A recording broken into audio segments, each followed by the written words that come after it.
I have to ask you, when you come into a film like this and you're working with Eddie, who has just, won an Oscar, do you feel like you really have to bring your A game, like you really have to pull out all the stops?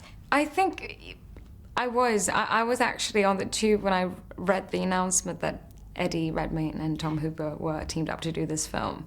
And I was very excited. I was really looking forward to seeing that film. I remember that I thought. And that was just a few days before my agent called me to say that it's actually a very good second female role in this film, where you should read it. And I read the script, and yes, I was just very humbled and had a bit of a scream in my home when I got a second call back and did a reading with Eddie and met Tom. How do you even go about preparing for a role like that? Because obviously set in the 1920s, and Eddie can obviously go to the trans community and speak to them. How for you? I think we all did. I must say that everyone involved in this film wanted to.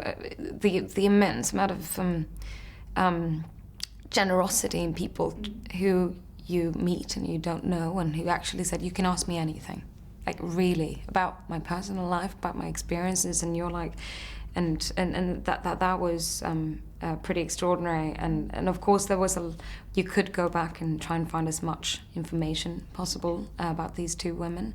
I did meet a lot of friends, family, and loved ones of people transitioning. So of course that, for me, preparing for Gerda was maybe my biggest emotional anchor that I had, meeting those people.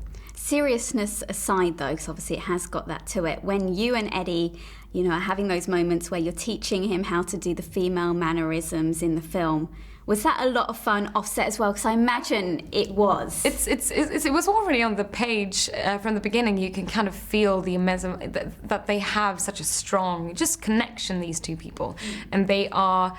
So the humour that they have, the ability to see each other, to be fine with kind of letting go and be their pure self and be silly, I think just showed the amount of love that was between them. So all those scenes were a lot of fun, and we already, and we were lucky to have 2-3 weeks rehearsals, which I don't think I've ever had on a film before, where we got to kind of try that relationship out and all the stages that it has in our film. But it was a lot of fun. And I have to ask, upbeat scenes. When you're making a film like this, do you know during that process that it might be an award contender? Because there's always so much talk about it, but when you're making the film... When you make films, I would say, and I love that process of reading a script, meeting, especially for me, I think meeting the filmmaker or director who has the vision of the film and the people involved.